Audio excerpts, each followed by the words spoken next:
Hey everyone, and welcome to The Explainer. Today we are unlocking the hidden mechanics of everyday commerce. We're going to map out those invisible networks, the unsung heroes, and the really massive systems that work behind the scenes to make sure you have exactly what you need right when you need it.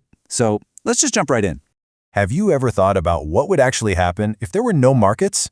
Like, how would products even reach us? Just think about the last time you bought groceries, or, I don't know, a simple pen. If a factory makes soap hundreds of miles away, how on earth does it end up sitting on a shelf just 5 minutes from your house?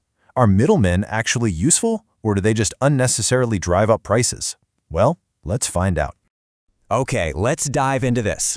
The foundational concept we're talking about here is internal trade. That is the buying and selling of goods strictly within the boundaries of a single nation. Since we're talking about domestic production meant purely for domestic consumption, it completely bypasses custom and import duties. It's basically the entirely self-contained economic engine of a country. We're going to break this whole domestic supply chain down into 5 easy-to-follow pieces. First, what is internal trade? Second, wholesalers, the heavy lifters. Third, retailers, the consumer connection. Fourth, itinerant versus fixed retailers. And finally, the essential terms of trade. All right, starting with Section 1. What is internal trade? Setting the boundaries. So internal trade basically splits into 2 really broad categories based on scale and where the goods are going. First, you have wholesale. They deal in staggering massive quantities, meant for resale or intermediate use. They're not selling directly to us. Then you have retail. This is the final link in the chain. Retailers are the ones breaking those massive mountains of goods down into the handful of individual items that you and I actually take home. Moving on to Section 2, wholesalers, the heavy lifters, and the bridge to retail. Now, wholesalers are literally the heavy lifters of this whole operation, mostly because they insulate manufacturers from the messy reality of the market. By pooling small retail orders into massive bulk purchases, they actually give factories the cash flow needed to run those giant large-scale operations. They buy in cash, they store the inventory in their own huge warehouses, and they absorb the heavy risks of price drops, spoilage, or even theft. Essentially, they free manufacturers up to focus on doing just one thing, making really great products.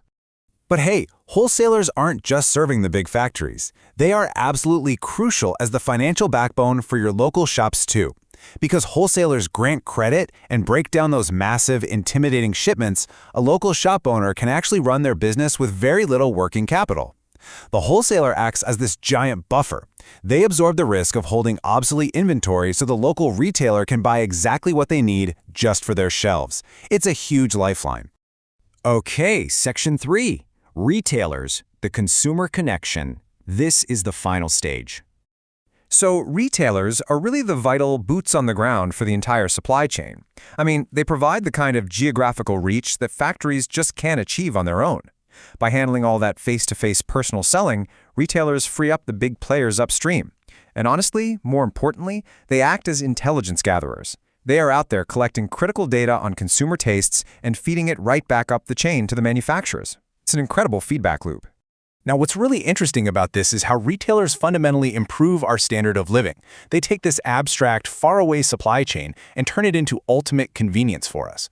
They're the ones ensuring you have choices, they stay open late in our neighborhoods, they sometimes offer credit to ease household budgets, and they handle after-sales repairs. They really make commerce personal. That brings us to Section 4, itinerant versus fixed retailers, exploring the retail landscape. When you look at the retail landscape, it's really divided by mobility. Itinerant retailers are the wanderers who bring the market directly to the consumer's doorstep. You've got peddlers and hawkers pushing carts right through residential streets. Then there are market traders who pop up on specific days of the week, like at a weekend market. You've got street traders anchoring themselves in high-traffic transit hubs just to catch commuters on their way home.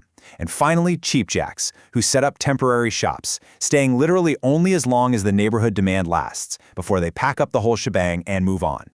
Contrasting those nomads, we have fixed shop retailers. Now, these guys trade on permanence and credibility. This ranges from the classic general store that basically anchors a neighborhood block and knows all your daily habits, to highly focused specialty shops that offer super deep selections in urban centers. It also includes those reliable corner street stalls and even secondhand shops stealing in rare antiques. For them, their immobility is actually their greatest asset, because you always know exactly where to find them. All right, moving into our final section, Section 5, Essential Terms of Trade, decoding the acronyms.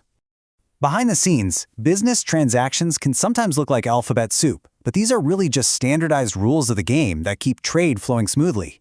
COD is a classic, cash on delivery. No payment, no goods. Simple as that.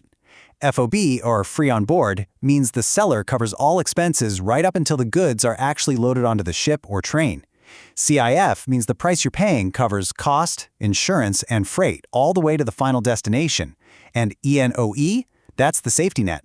It stands for errors and omissions accepted, allowing for minor paperwork corrections without bringing the entire global supply chain to a screeching halt. So the next time you walk into a neighborhood store to buy a simple, everyday item, pause for a second. Will you see that vast, invisible network of middlemen that made it possible? From the wholesalers taking massive risks to finance factories, to the retailers anticipating your exact needs. Internal trade isn't just buying and selling. It's a beautifully complex, highly structured machine that operates silently, right under our noses, all around us. Keep an eye out for these invisible systems that shape our world.